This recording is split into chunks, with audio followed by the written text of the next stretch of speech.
Você já se sentiu forçada a fazer algo só para manter as aparências, sem nenhum critério real por trás disso? Sabe aquele aperto no peito, aquela vergonha interna, quando a gente ouve uma regra que parece só um lembrete de que a etiqueta é coisa de gente fútil? Por muito tempo a etiqueta foi vendida assim, uma máscara fria, feita para agradar o outro, em prol do seu próprio benefício, mas uma coisa bem falsa, sem se importar com o seu conforto sensorial, sem se importar com o seu benefício real, o benefício do outro. Mas a etiqueta é uma ferramenta inteligente.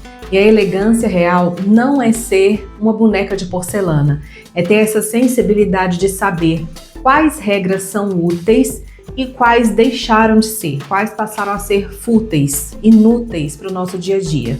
E aqui não é relativizar as regras de etiqueta, senão a gente volta para a desordem e ela perde a função dela. É considerar o lado humano, esse movimento real da sociedade, porque senão a etiqueta passa a ser excludente, ela volta a ser excludente e perde essa característica tão preciosa e poderosa dela, que é essa de ser uma ferramenta de inteligência social. E aqui eu não tô falando de relativizar a etiqueta, porque senão ela perde a função dela e a gente volta para a desordem. É considerar humano, inclusive as neurodivergências, para que a etiqueta nunca seja ou nunca volte a ser excludente e sempre preserve essa característica tão forte dela de ser uma ferramenta de inteligência social. Uma das regras que eu questiono, por exemplo, o olhar fixo. Dizem que a confiança é olhar nos olhos sem desviar. Mas para um neurodivergente isso pode ser uma tortura sensorial. A etiqueta inteligente foca na conexão e na função. Se o olhar direto é difícil, por que não focar no rosto, no ambiente, manter o corpo voltado para aquela pessoa, manter a presença? A regra não pode ser uma barreira neurológica. Se existe uma barreira, a gente consegue adaptar a regra. E aí vai surgir a pergunta. Muitas de vocês podem questionar, Érica, mas como que eu vou saber quem é neurodivergente e quem não é? E a resposta é simples e óbvia, você não precisa adivinhar nada. A etiqueta não é sobre você fazer o diagnóstico, não tem a ver com diagnóstico, é sobre leitura de cenário. O olhar nos olhos aqui nesse ponto não dá para ser uma desqualificação imediata do outro. Eu explico melhor. Quando a gente é acostumado a lidar com as regras, a gente entende as regras de etiqueta e principalmente se a gente estiver em um ambiente que serviria, no caso, para esses ambientes que a gente não conhece profundamente as pessoas ou que nós estamos conhecendo pessoas novas, estamos em um ambiente profissional e ali você sabe que é importante você aplicar as regras de etiqueta com aquele cuidado, né, com aquela cautela de zelar pela sua própria imagem e pela boa convivência do lugar. E o que a gente, que não é neurodivergente, pode fazer? Ter sempre a mente aberta. Então, nesses ambientes, principalmente que a gente tem essa tendência de levantar a regra, né, de valorizar a regra e, às vezes, inconscientemente, desqualificar ou classificar o outro pela aplicação de uma regra ou a ausência dessa aplicação, é nesse lugar que a gente precisa ter cuidado. Então, se você vai cumprimentar uma pessoa e percebe que ela não olha nos olhos, o máximo que você pode fazer, como quem está conhecendo, às vezes é um contato breve que você está desenvolvendo com aquela pessoa, é não colocar isso como item de classificação para aquela pessoa. Você não sabe o porquê aquilo está acontecendo. Então, olhar nos olhos não deixa de ser importante para quem não é neurodivergente, para quem é neurotípico, né? Não deixa de ser importante porque é uma coisa quase instintiva que a gente tem. A gente olha nos olhos buscando confiança, reconhecimento, você quer perceber que está sendo visto, mas a gente não precisa cobrar isso do universo. A gente tem que ter esse jogo de cintura para saber que às vezes a pessoa não olhou nos seus olhos, não é por nenhum motivo específico, a não ser que aquilo aflige, aquilo incomoda a pessoa. E esse é o limite do que se pode fazer. Você vai oferecer o seu melhor, você vai oferecer o seu olhar, você vai oferecer aquilo que você aprendeu com a etiqueta, que é ótimo. Então existem muitos benefícios e muitos porquês de olhar nos olhos, mas também existem porquês de não olhar, de não se preocupar, de não levar isso em conta num nível de que você vai pensar, a pessoa não sabe, né, aplicar isso ou aplicar aquilo, será que eu posso confiar nessa pessoa? A gente precisa ter um traquejo social um pouco mais sofisticado. Hoje em dia, o nível de consciência vai elevando e foi assim ao longo de toda a história da etiqueta, né, ao longo da nossa existência, desde quando ela surgiu, foi sendo trabalhada aí no desenvolvimento da sociedade, até chegar agora, que a gente tem um nível de consciência muito maior a respeito de neurodivergência. Já para quem é neurodivergente, o segredo é entender a intenção por trás do gesto.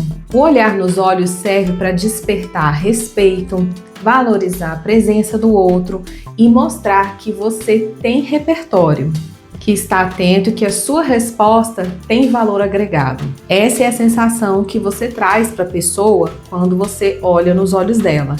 Mas se você entende a intenção, se você entende o que você quer despertar no outro, você consegue adaptar esse gesto. Use olhares breves, foque na direção do rosto ou mantenha o corpo voltado para a pessoa e atento à conversa. Isso vai comunicar a mesma presença sem um custo sensorial tão alto. O objetivo de encontrar essas alternativas de comunicação não é mascarar uma condição, mas garantir que você não perca lugares e oportunidades por não ter ferramentas para manter uma comunicação de destaque. E nessa mesma linha entra o provar um pouquinho. Aceitar uma comida que você detesta ou que te faz mal só para ser educada é um erro tão desnecessário. E aqui eu preciso abrir outro parêntese para explicar.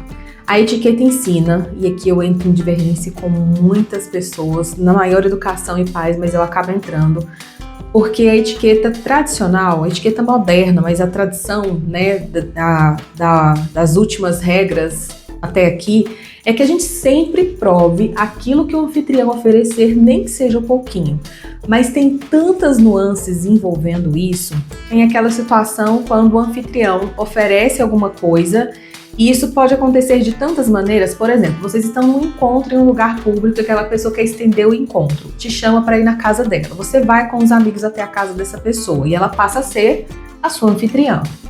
E aí ela tira alguma coisa da geladeira ou prepara alguma coisa que você não come. E ela não perguntou nada antes, nem nada do tipo, ela tinha alguma coisa lá pronta lá, que é uma situação super comum, acontece bastante, e ela traz aquilo para você. A etiqueta ensina que você tem que aceitar e provar, nem que seja um pouquinho, para não fazer desfeita.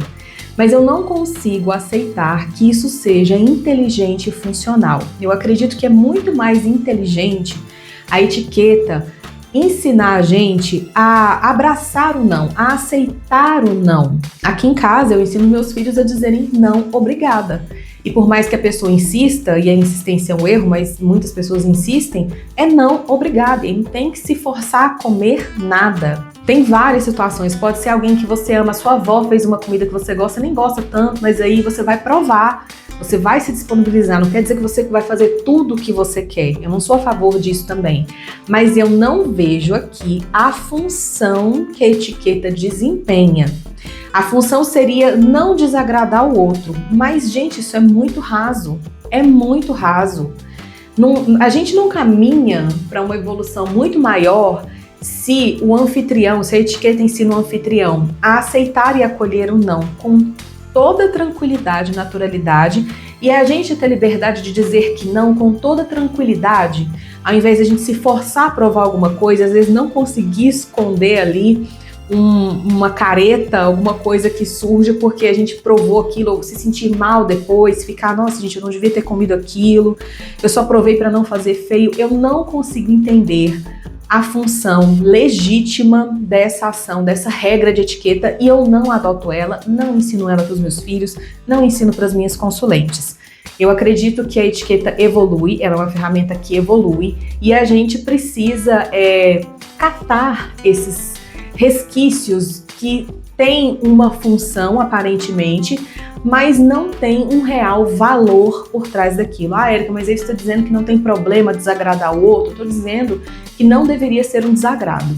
Não deveria ser um desagrado alguém te oferecer alguma coisa, você dizer não, obrigado e continuar a conversa. Mas aí fica polêmica, né? E falando em polêmica, o próximo ponto que eu discordo, que rende vídeos, as pessoas gostam de fazer esse vídeo dentro do carro para ensinar essa regra, é aquela regra de que quando o seu marido está dirigindo, quem vai no banco da frente com o seu marido é você. A esposa vai no banco da frente com o marido.